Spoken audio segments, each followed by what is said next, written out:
प्रवतम 10:56 27 अप्रैल 2024 शनिवार। बारीजामी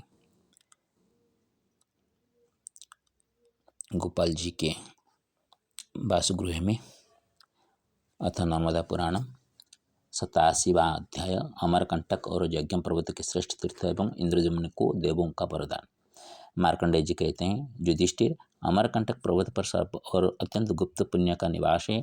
उस गिरि श्रेष्ठ से लेकर नर्मदा नदी तक सब तीर्थ अत्यंत पवित्र माने गए। अमरकंटक से उत्तर भाग में यज्ञ पर्वत है, जो विंध्याचल का कनिष्ठ पुत्र और पर्जंग पर्वत का भाई है।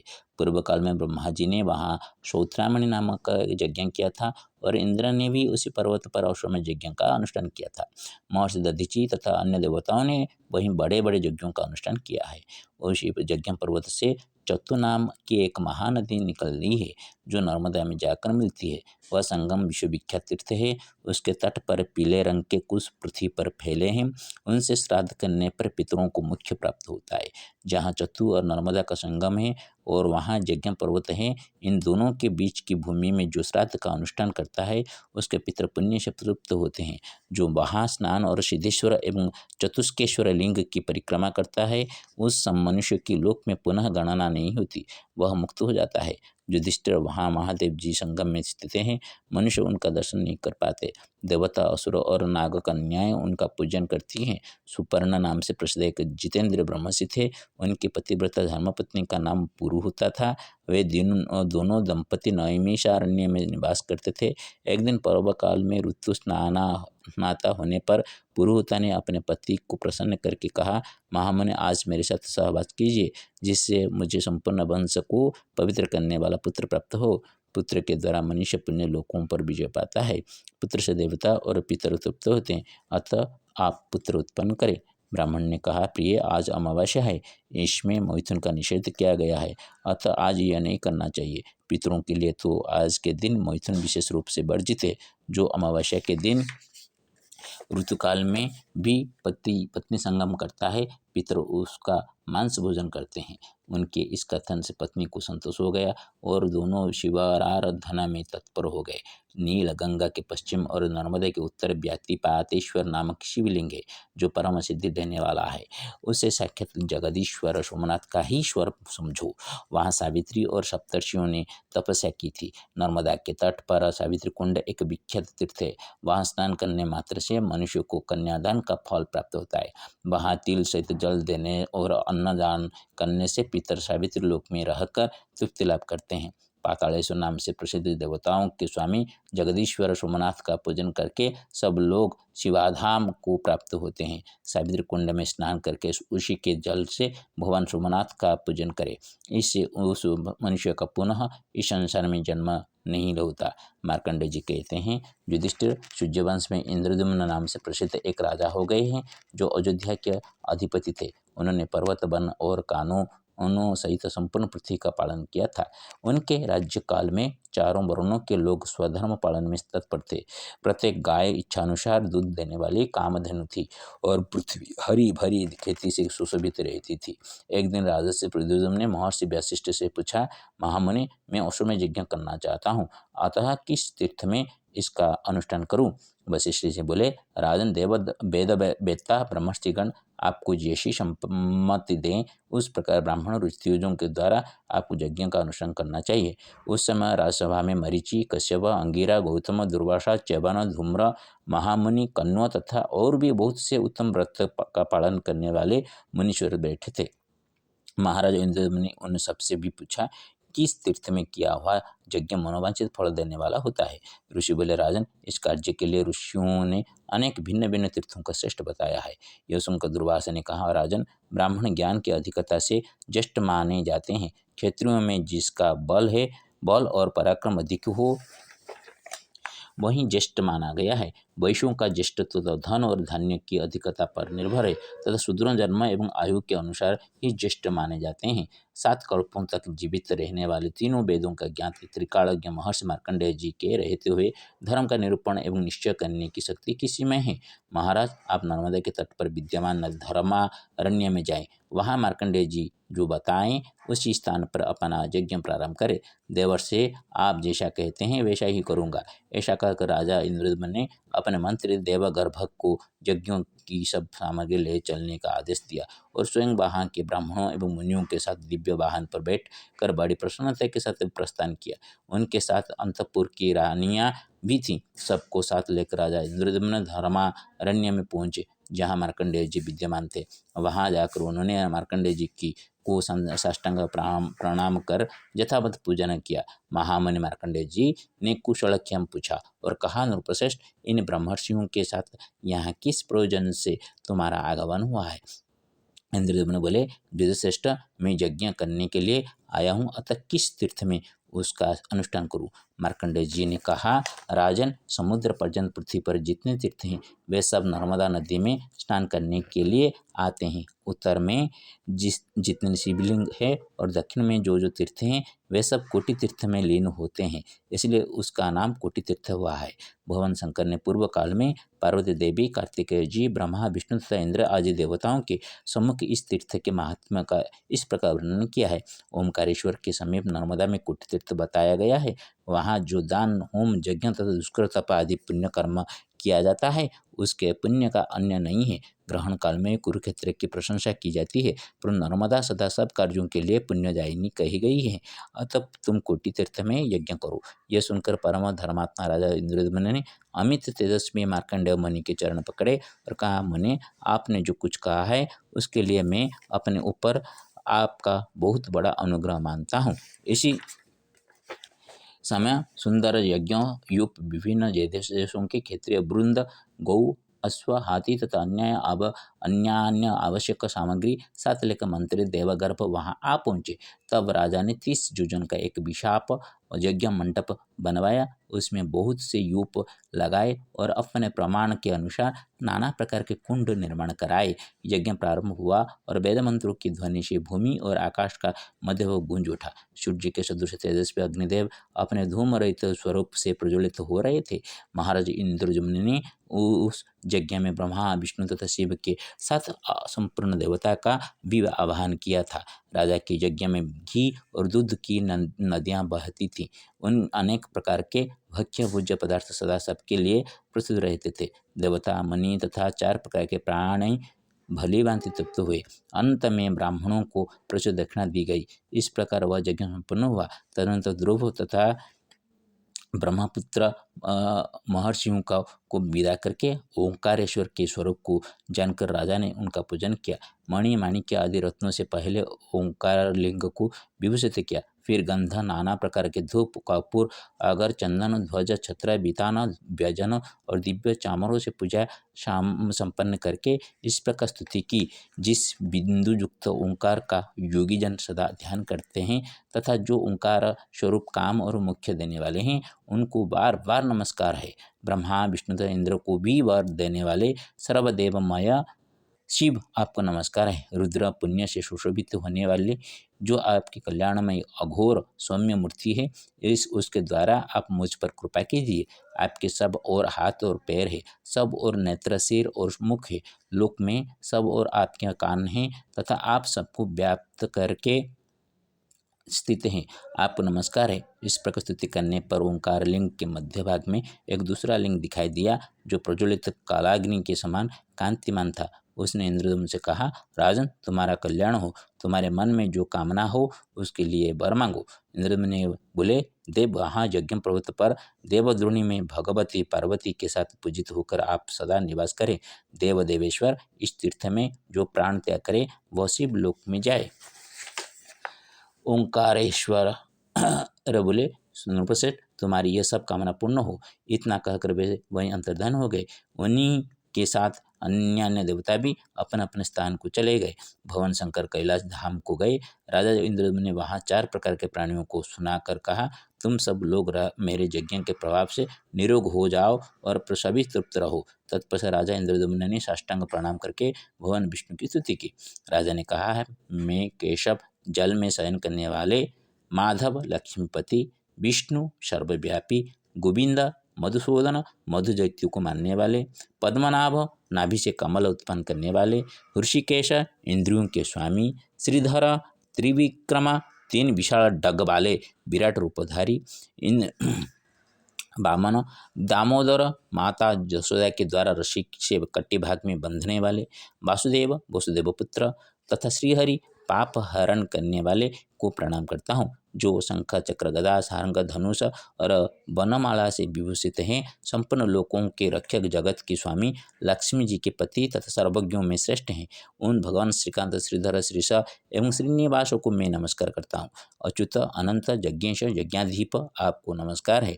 रुक साम अथर्व और यज्ञ यजुर्वेद स्वरूप आपको नमस्कार है। नृसिंह मत्स्य वाराह और कूर्म रूप धारण करने वाले आपको नमस्कार है। पवित्र वामन पर आरूढ़ होने वाले गरुड़ध्वज आपको नमस्कार है। जो सहस्र मस्तकों वाले सकल निष्कल जानने योग्य पुरुष अंतर्जामी अध्यक्ष साक्षी तथा सबके आदि कारण हैं, उन भगवान नारायण देव को मैं नमस्कार करता हूँ। दैत्यों का अंत करने वाले देवता श्रीहरि को मैं प्रणाम करता हूँ। हिरण्य पृथ्वी तथा यज्ञों को अपने गर्भ में धारण करने वाले अमृत की उत्पत्ति के हेतुभूत श्री विष्णु को मैं नमस्कार करता हूँ। वासुदेव श्री गर्भ एवं ज्ञान गर्भ स्वरूप आपको नमस्कार है। प्रभु, आपने ही इस संपूर्ण चराचर जगत की सृष्टि की है। आप प्रत्येक युग में सृष्टि पालन और संहार करने वाले हैं। आपके सब और नेत्र हैं, सब और मुख है। आप अव्यक्त एवं जानने योग्य हैं। संपूर्ण विश्व के आत्मा प्रकाशक और सेवक सबके भीतर निवास करने वाले आपको नमस्कार है। आप सूर्य वायु अग्नि और चंद्रमा हैं। देव देवेश्वर आप ही धाता इंद्र और प्रजापति हैं। सूर्यश्रेष्ठ आपके ही प्रसाद में मेरे यज्ञ की सिद्धि हुई है। राजा के द्वारा की हुई यह स्तुति सुनकर शंख चक्र और गदा धारण करने वाले भगवान विष्णु ने कहा, राजन तुम कोई वर मांगो। राजा बोले, ओमकार लिंग के उत्तर भाग में वैदुर्य पर्वत की चोटी पर आप धनाधन लिंग के रूप में में निवास करें। यहाँ विधि पूर्वक आपकी पूजा करके मनुष्य श्री विष्णु धाम को प्राप्त हो, पशु पक्षियों की जोनि में न जाएं तथा यमलोक में भी प्रवेश न करें। यहाँ प्राण त्याग करने पर मनुष्यों को आपके परम धाम की प्राप्ति हो और इस तीर्थ में पितरों के निमित्त अन्नदान करने पर भी वे पितर आपके प्रसाद से विष्णु धाम को प्राप्त करें। भगवान विष्णु ने कहा, नृपश्रेष्ठ मैं यही अवतार धारण करूँगा और तुमने जो कुछ मांगा है वह सब मेरे प्रसाद से पूर्ण होगा। ऐसा कहकर शंख चक्र और गदा धारण करने वाले भगवान विष्णु अपने धाम को चले गए। युधिष्ठिर, इस प्रकार राजा इंद्रदम्न के महान यज्ञों का वर्णन किया गया। उस यज्ञ से ही वह पर्वत समस्त संसार में पुण्य तीर्थ के रूप में विख्यात हुआ। सिद्धेश्वर लिंग को ब्रह्मा का और नारायणेश्वर को श्रीहरि का स्वरूप समझो। इसके श्रवण और कीर्तन से मनुष्य विष्णु लोक में सम्मानित तो होता है।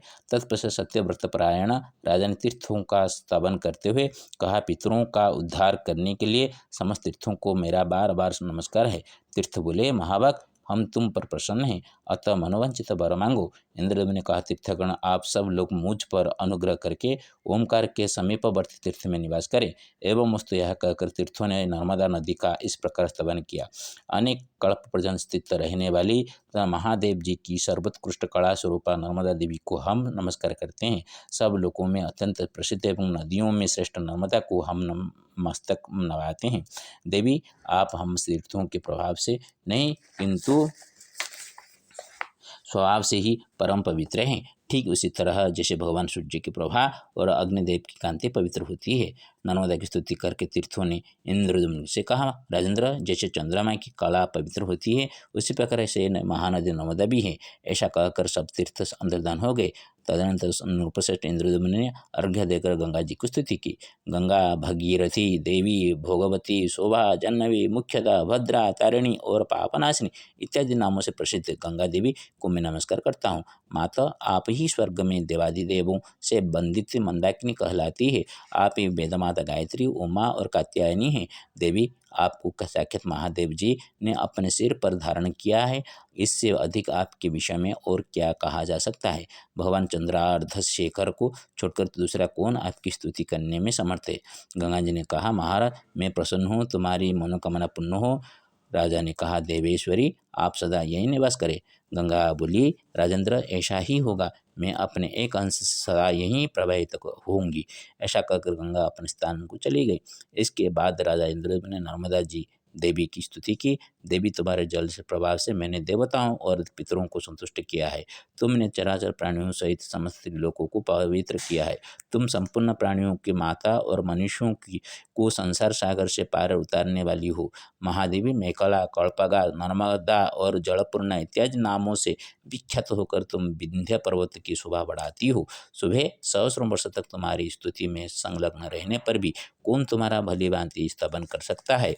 इस स्तोत्र से संतुष्ट होकर नर्मदा ने कहा, राजन, तुम क्या चाहते हो, कहो, मैं तुम्हें वर दूंगी जिससे तुम सिद्धि को प्राप्त होगे। नर्मदा का यह वचन सुनकर ब्राह्मणों सहित शिव भक्ति परायण राजा ने नतमस्तक होकर कहा, देवी, यदि मुझे वर देना चाहती हैं तो अपने दक्षिण तट से लेकर उत्तर तट तक 7 धारा कर ले। नर्मदा बोले, राजन, मेरे प्रभाव और प्रसाद से यह सब हो जाएगा। इस बीच में जो कुछ दान दिया जाएगा उसका पुण्य असंख्य होगा। यहाँ दान देने वालों का पुनः इस संसार में जन्म नहीं होगा। शूद्र, चंडाल, मृग, पशु और सर्प आदि भी नील गंगा संगम में स्नान करने अथवा प्राण त्यागने पर स्वर्ग धाम को जाएंगे।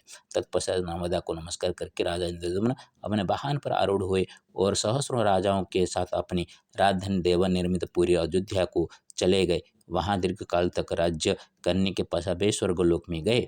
युधिष्ठिर, इस प्रकार यह प्राचीन इतिहास मैंने तुमको सुनाया। जो इसे पढ़ते या सुनते हैं वे यमलोक नहीं देखते और पाप योनि में नहीं जाते हैं। संप्रति मया रचितं संस्कृतेन श्रूयताम्। अथ नर्मदा पुराणं सप्ताशीतितमोऽध्यायः। अमरकण्टकपर्वतस्य माहात्म्यं तथा राजा इन्द्रद्युम्नस्य चरितम्। अमरकण्टकपूर्णे विभाति च पर्वतः विन्ध्याचलौत्तरांशे राजते पर्वतोत्तमम्। जज्ञपर्वतनाम्नासु पर्यङ्कस्य सहोदरः चतुर्नाम्नी नदीजाता निमीलिता नर्मदात्मनि।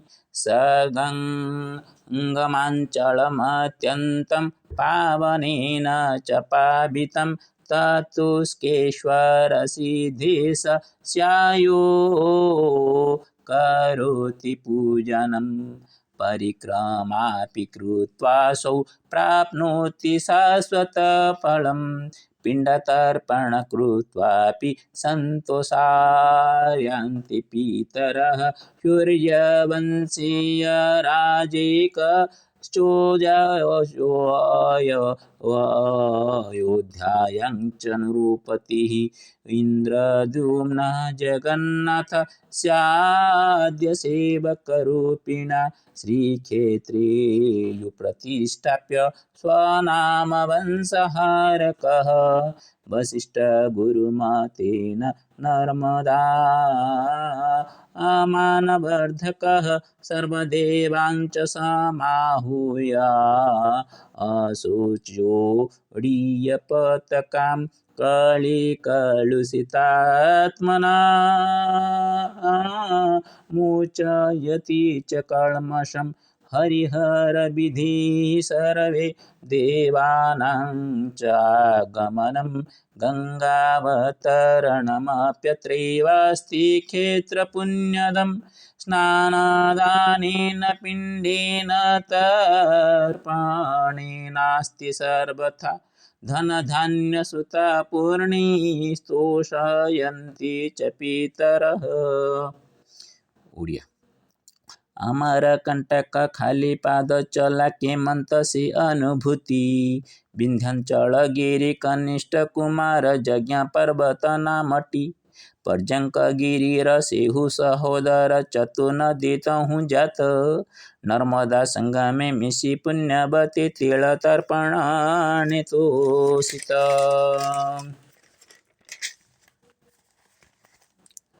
चतुष्केश्वरं को सिद्धेश्वर साथे परिक्रमा करी नर। दान धर्म देहि पिंड तर्पण रे तो सभंति पितृतार। सूर्यवंश राजा अयोध्या नृपति इंद्रद्युम्न धर्मवंत। श्रीक्षेत्रपुरी रे श्री जगन्नाथंक आद्य सेवक जानत। विषय वशिष्ठ गुरुंक सदुपदेश रे नर्मदा तटगमन हरिहर विधि सबु देवगण आणे करी से आह्वान राजांक स्तुति रे प्रीत देवगण नर्मदा गंगा सहिते सप्तधारा रेवा हुई पुण्य प्रदा धुए कलंक जगते इक्षुरस साथे मुगदान सम चूना मिशाम हो सधी शुक्राणुवर्धक शुक्रवारे वर बधु हिते हुए साथी इक्षुरस साथे मुगदान सम चूना मिशाम हो सधी शुक्राणुवर्धक शुक्रवारे वर बधु हिते हुए साथी बुद्धेश्वर कृपा नर्मदा पोषिता कनकेश्वर कामना अपुत्रिक नारी हुई गर्भवती मातृमान सुलोचना बुद्धेश्वर कृपा नर्मदा पोषिता कनकेश्वर कामना अपुत्रिक नारी हुई गर्भवती मातृमान सुलोचना। सुस्वागतम सर्वेषां। ओम उग्रं वीरं महाबलवतामकं नृसिंहं शनभद्रमूर्तिं नमाम्यं सप्तमुखं नृसिंहेन सह सप्तमुखे महालक्ष्मी नमस्ते। ओम त्र्यंबकं जदामि सुगन्धिं पुष्टिगुणोर्वारोकं मृत्युमुखमार्जनं नमो नमोदबुद्धेश्वराय नमो नमः। यहाँ पे एक प्रकार का औषध मैंने बताया हूँ। जिनों का पुरुषों के पास शुक्राणुओं का कमी हो वो इक्षु रस गन्ने का जो रस है उसमें मूंग डाल के जो दाना होते हैं उसी के परिमाण में चूना लेकर उसको घुलाए और हर एक दिन उसको सुबह दांत साफ करके लेना चाहिए। इससे आपका शुक्राणु बढ़ेगा और पत्नी गर्भवती होने से कुल का उद्धार होगा, वंश रक्षा होगी और अपनी जीवन साथी का मन भी संतुष्ट रहेगा।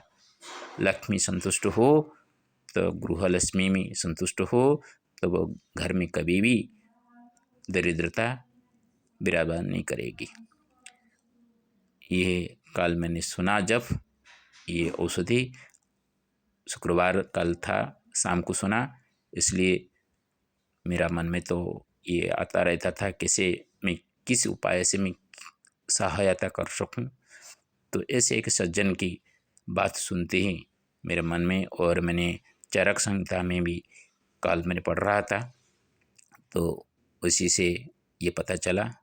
और भी एक है जो बछड़ा पैदा होने के बाद गाय के घी को और दूध को हर एक दिन वो लेने से भी अपने जो दुर्बलता है उसमें सबलता आएगी और परिवार सुखमय होगा।